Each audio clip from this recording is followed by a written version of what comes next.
Welcome back to Exploring Buddhism.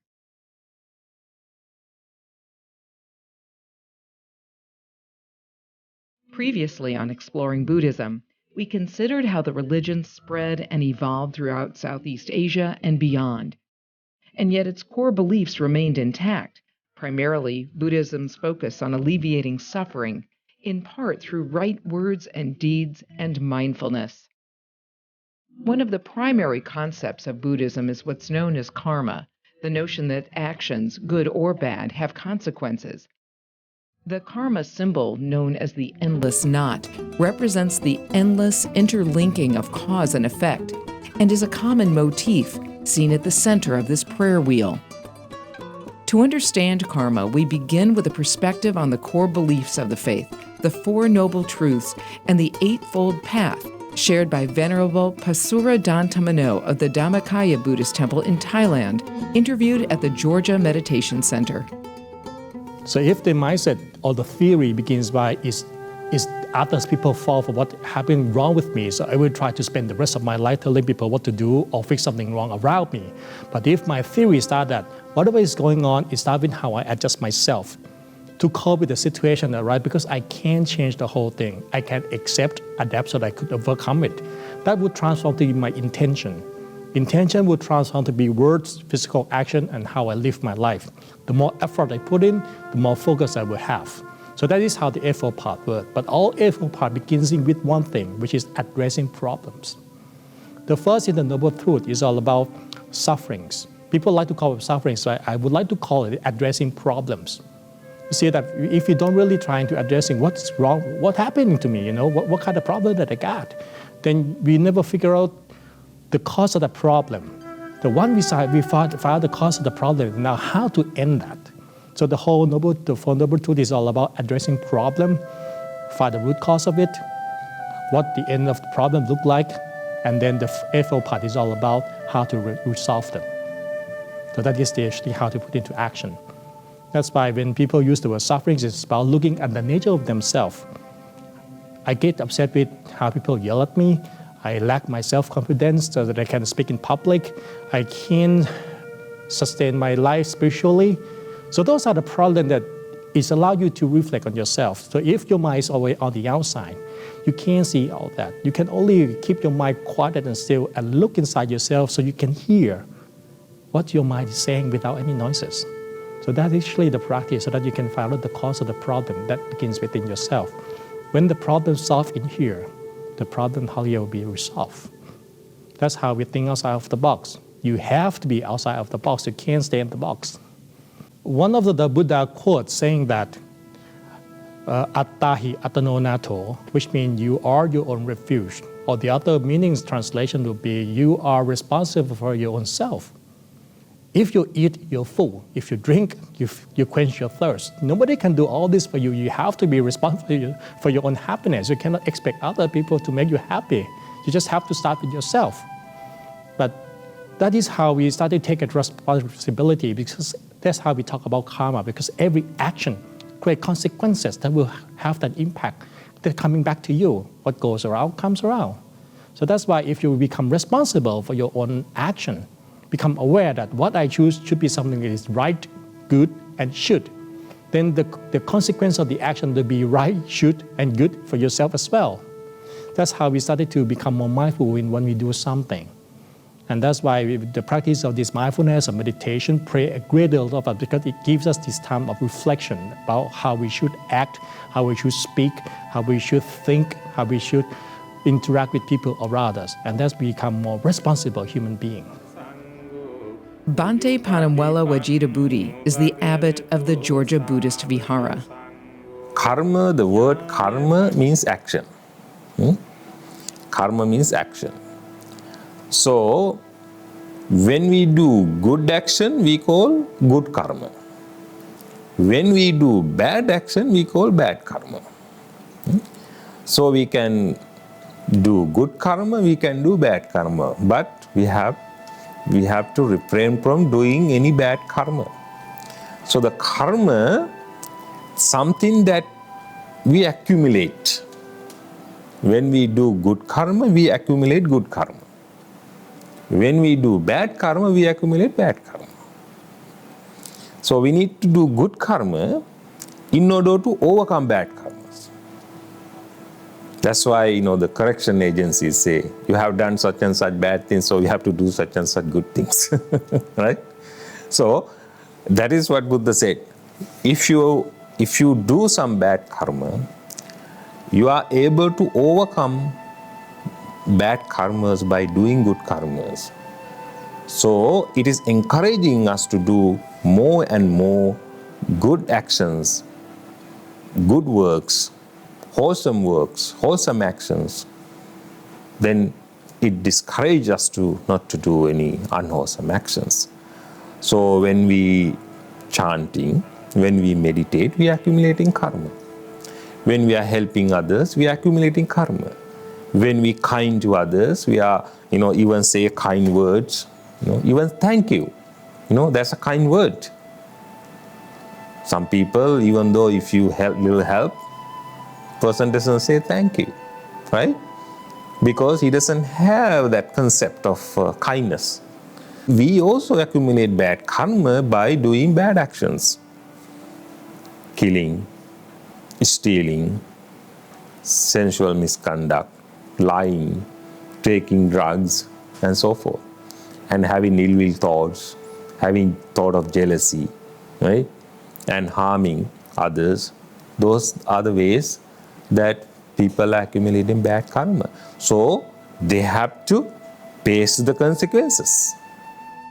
Though considered a bad action, committing such an act is not, in the Buddhist context, considered a sin.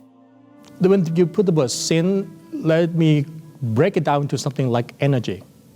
You see, the word karma has been misconceived in many ways because the word karma literally translates as action. And any actions will always create consequences. So it's like if you plant rice, what you get is rice. If you plant nuts, what you get is nuts. You can't plant nuts and expect to have apple. So that's how we explain it. One goes around, comes around. The question is always going back to, is life about choice or it is predestined? The answer is both. Because we don't live just right now. Take it simple. You are who you are today because of everything that you have thought, said, and done from the first day you were born until right now. Which means that everything is going to happen on the last day of your life will be the accumulation of result of action from today until that day. Meaning that you always have a choice to make a difference. Plus, there's a period of time from the day you were born until right now that they still create an impact of those actions that you can't change anything about it. So it's already predestined sort of path that will happen into your life. So that's why when we talk about this concept, when all the gurus out there like to talk about being the present moment, be mindful of your actions because you can't change what happened in the past. It's already created this path. But if your intention and your action right here, right now is strong enough, you can make the choice to alter the course and redesign your life as well. So that's why we don't really talk in the original sense that it was like transfer from another person, but it's the effect of the action that you have done in the past. That still have the effect until it's appearing the result right here and right now, and also continuing to the future. Only the part that we talk about rebirth, that some of these things carry beyond lifetime as well. Normally when we say that after we die, only two things that we can take with us. Number one is our karma. Number two is our habit. So we tend to carry both of our good and bad characters into the next life. So each and every day that we become more responsible for ourselves, become aware of what we do, transform ourselves to be more positive and better, meaning that we have better characters and habits in the next life. So if we are pretty much lazy in this life, we're going to be lazier in the next life as well. So that each of the life is something that we use in order to cultivate, and so that we can develop ourselves further and reach a state of perfections.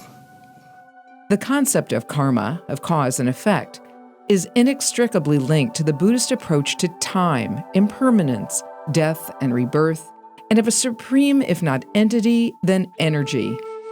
Jonathan Herman is Associate Professor of Religious Studies at Georgia State University.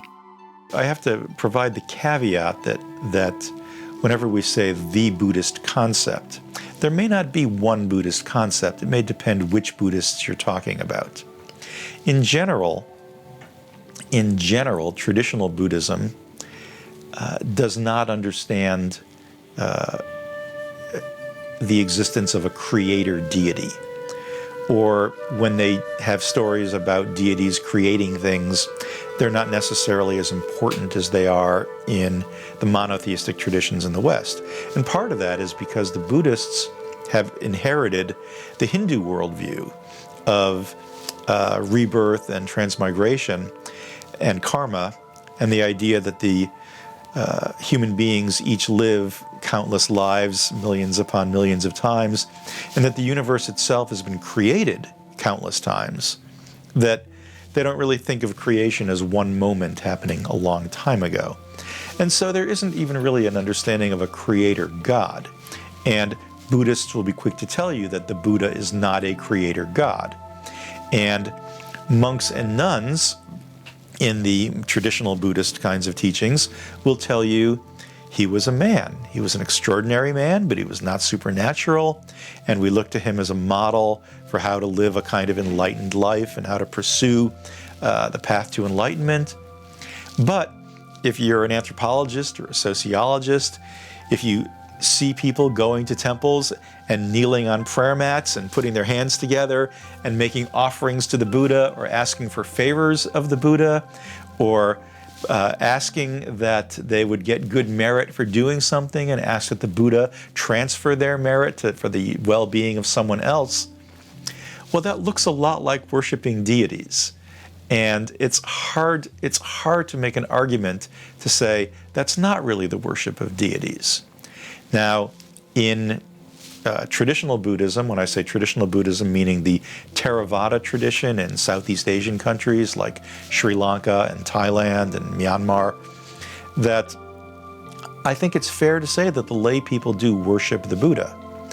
I think it's also fair to say that they worship other local deities who have particular kinds of functions, much like they do in China and Japan and a lot of other Eastern Asian countries. And so I'm not really comfortable saying that there is no God or there are no deities. Now, it gets more complicated when we get into the later forms of Buddhism, the Mahayana Buddhism, like you find in Tibet and China and Japan. And by the way, all of these come to America, the sort of older Buddhism and the newer Buddhism. But in the Mahayana Buddhism, the Inner Asian and East Asian Buddhism, they don't just talk about Buddha anymore. They talk about multiple Buddhas, Buddhas with different names and histories and functions. And the people worship those Buddhas the way they worship, the way they worship the Buddha in Southeast Asian countries, or the way Christians and Jews and Muslims worship God in the modern West. And there are other beings that are the object of worship in those Mahayana countries called bodhisattvas. And I have a bodhisattva right here. This is the bodhisattva Guan Yin, who is the goddess of compassion in China.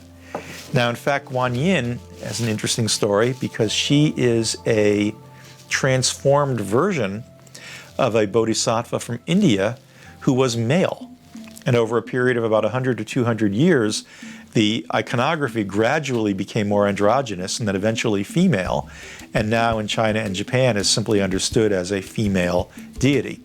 But that deity back in India was Avalokiteshvara, he who hears the sounds of the world, the bodhisattva of compassion, listening for the sounds of the world and waiting to help and save those in need. The original use of the term bodhisattva, it was a title given or a term referred to the Buddha retroactively, like in his youth or as a young man before he became a Buddha. So it refers to an imminent Buddha, an aspiring Buddha, one who is on the edge of Buddhahood. In the Mahayana Buddhist tradition, bodhisattvas refer to beings who are about to take the step to Buddhahood, but cling to one human, I guess one could say it's a failing, one aspect of humanity that prevents them from becoming complete enlightened Buddhas. And that thing that they still cling to is compassion. compassion for other beings. And the Bodhisattva vow is that they will not take the final step to Buddhahood until they have helped all sentient beings reach enlightenment. Now, that can refer to a vow that a monk or a nun takes upon entering a monastery and says, I will not achieve my own enlightenment until I work toward the enlightenment of others. But in practice, what it refers to is these beings, these quasi-divine beings that have different roles and different functions, who are very popular in Mahayana Buddhist communities, that they pray to and venerate and ask for favors and ask for protection. And so they function kind of as, in some ways, guardian angels. A memorable way I heard the Bodhisattva described, and I still think about this description a lot, is that a former colleague of mine, who was the son of a fairly well-known Episcopal bishop in New England. The son was himself a scholar of Hinduism, and he said that he knows of no feature in any world religion that more captures the idea of a universe that is conspiring to do you well. The idea that these beings' raison d'etre is to work for your enlightenment and your liberation. That's why they exist, is through their compassion for you, is to try to bring you to that enlightenment. He said, what a symbol of a generous cosmos, of a beneficent worldview, that the forces in the universe are conspiring to do you well.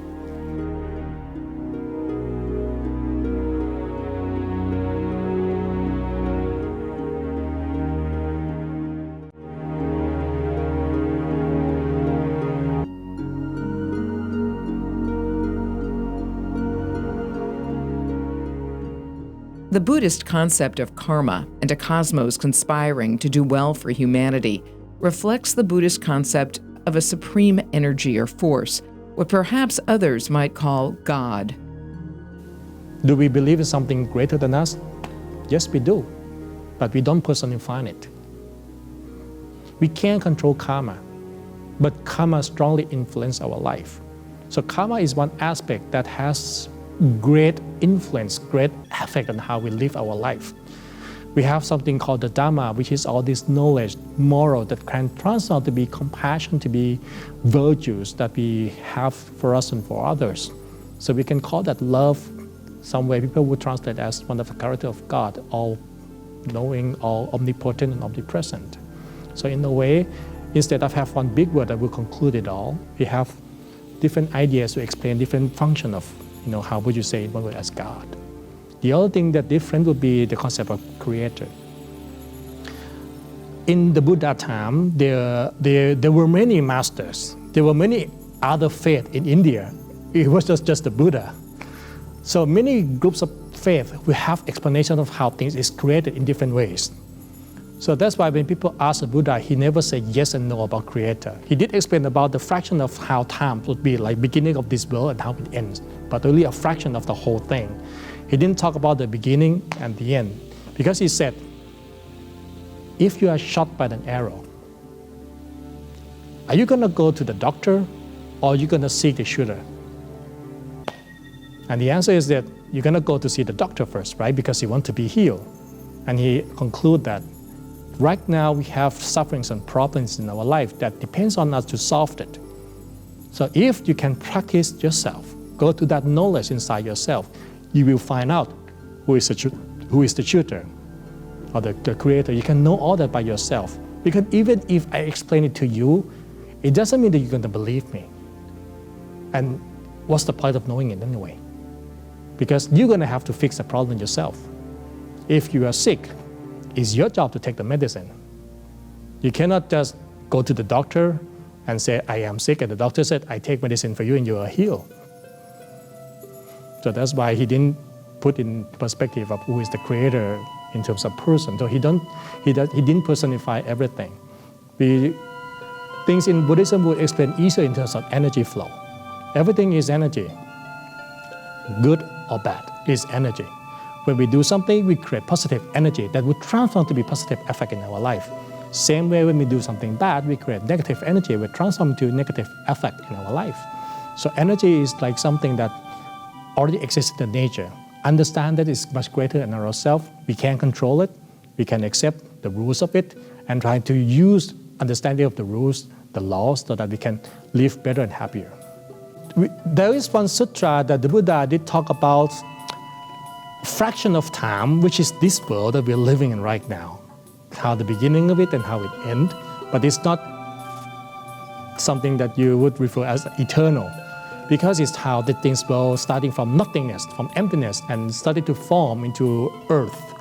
With the materials, the masses that's already out there form into earth, and it's going to go into the cycle until one day it's going to reach the state where it has to end. The cycle of death and rebirth and karma is also reflected in notions of eternity and the afterlife. When people use the word concept of heaven and hell, they use it both in the context, that state that when you're happy, you'd like to live in heaven on earth. Or at the same time, when you feel suffer, it's like being in hell on earth. That's a sort of expression that people use to make a comparison. But we do talk about the heaven and hell, but not in this concept of eternal place. Normally, our heaven and hell is like a bonus or like a punishment. That is only temporarily. Because in the life of rebirth, you always have something called second chance. You have to come back and redo all over again to get it better. So let's say that in this life, if you really work hard in a very positive way, then you get the bonus to rest for a while in heaven where you can really enjoy your time. But then you have to come back again, probably better resources, better materials, so that you can keep moving up on the stair. And then if you sort of make a mistake, you did bad thing to yourself and to people around you, so you have to suffer the consequence. That's when we go to hell. Of course, we're going to come back again and have to continue our way of life until the end of rebirth. So that's why heaven and hell for us is only temporarily.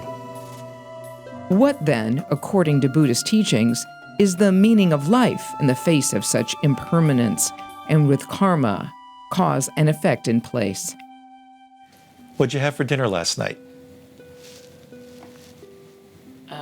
Let's see, some sauteed mushrooms and let's say some spinach.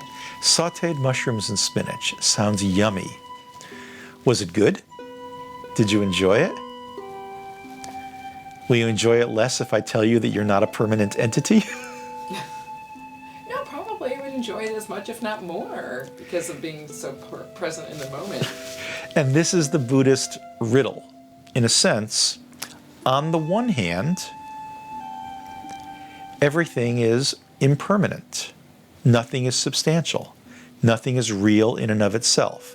Or using Buddhist language, everything is a moment in a chain of conditioning.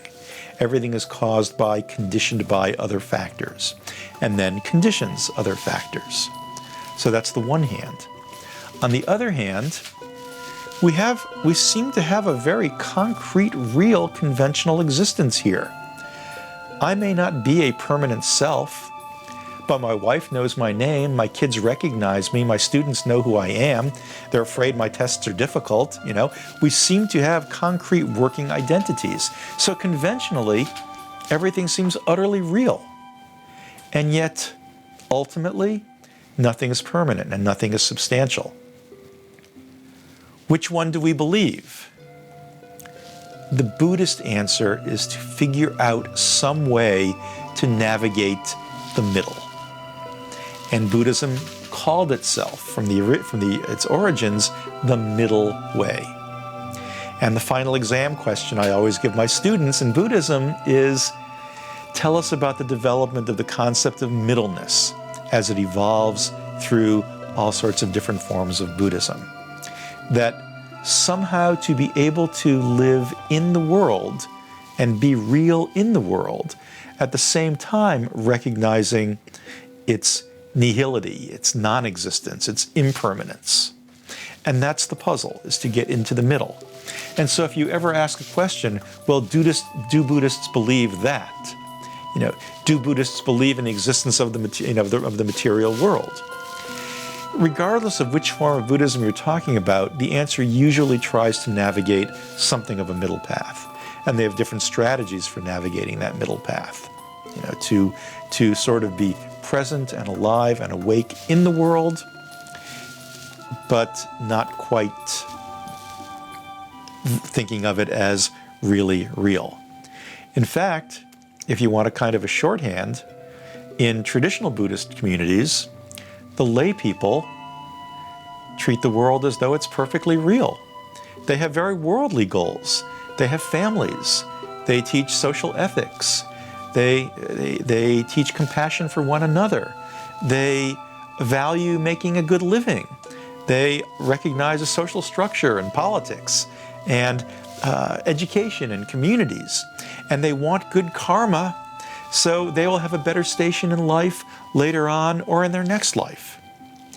And at the same time, you have monks and nuns engaging in meditation practices, trying to get out of this cycle of rebirth, trying to stop producing karma, trying to be disinterested in merit and get out of the cycle of rebirth. Well, which is it? The tension between the monks and nuns having otherworldly goals and the lay people having worldly goals, that's the middle way in action. That's the symbiotic relationship between those two that says the Buddhist community requires both. It has to navigate both, and they're thoroughly dependent on each other, and it works just fine. How you exemplify yourself to your daily practice until you really portray who you are. So that is the sense of Buddhism. When you do something good because it is good. You don't even do it because you expect the result that will come back to you. You do because it is good. It's good for yourself, it's good for the others. You do it and you feel happy of doing good thing. So that's the essence of it. Just by calling yourself something, it's like create an illusion of the image so that people can, here, look at me, look at that image, but don't look at myself. But if you really practice something really good that you really believe in, that is good for you and good for the others, you can proudly show yourself out there. And that's how really a sense of being good is all about. And that's why it doesn't matter how you would label yourself in our belief, it matters more how you practice.